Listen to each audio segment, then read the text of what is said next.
reality, it has a well-known conservative bias. And to the left, that's a big problem.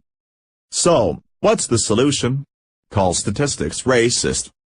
Yes, statistics, cold, hard numbers that outline exactly what's going on in any given social situation, are just plain bigoted. According to Campus Reform, a paper authored by 3 British professors argues that statistics frequently encode racist perspectives beneath the facade of supposed quantitative objectivity. The paper argues that supposed practices encoding racist perspectives serve white racial interests and need to be replaced by a framework that incorporates critical race theory into statistics. Trending, find the handcuffs, Trump's dodge issues first indictment of Uranium One scandal. The article, titled Quant Crit, Education, Policy, Big Data and Principles for a Critical Race Theory of Statistics, was written by David Gilbourne, a professor at the University of Birmingham, along with Paul Warmington, a sociology professor at the University of Warwick, and Shonda Mack, a sociology lecturer at Sheffield Hallam University. Published in September in Race, Ethnicity and Education, the paper argues that raw statistics are just too racist to be trusted.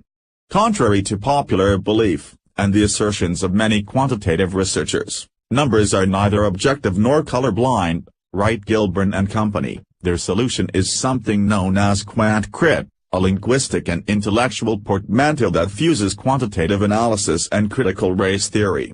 Is there a way for data to be racist?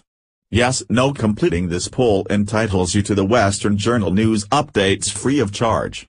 You may opt out at any time. You also agree to our privacy policy in terms of use. For those of you who haven't been around academia recently, let the fine folks at the UCLA School of Public Affairs break it down for you. Critical race theory recognizes that racism is ingrained in the fabric and system of the American society. The individual racist need not exist to note that institutional racism is pervasive in the dominant culture.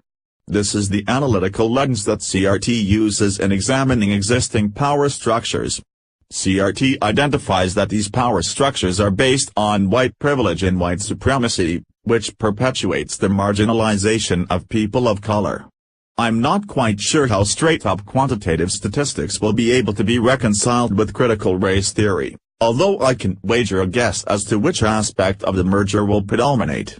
According to Gilbourne et al., quantitative data is often gathered and analyzed in ways that reflect the interests, assumptions, and perceptions of white elites. Related, numbers are social constructs and likely to embody the dominant, racist, assumptions that shape contemporary society, the piece reads. In many cases, numbers speak for white racial interests and data is often used to shut down, silence, and belittle equity work. For whatever it's worth, Gilbourne is also the managing editor of Whiteness and Education, a controversial publication that has been accused of not employing proper peer review. I will commend Gilbourne for his unique approach, however. If the data doesn't match up with the equity work they're involved in and instead speaks for white racial interests, it's not the theories of Gilbourne and his ilk that are wrong. Instead, it's the fact that said data hasn't been run through critical race theory, a wholly unscientific theory in social science that has nothing to do with data. This is where academia is going, folks. Woe be unto us. Please like and share on Facebook and Twitter with your thoughts on this paper. Would you want to trust your kids to professors like these? Scroll down to comment below.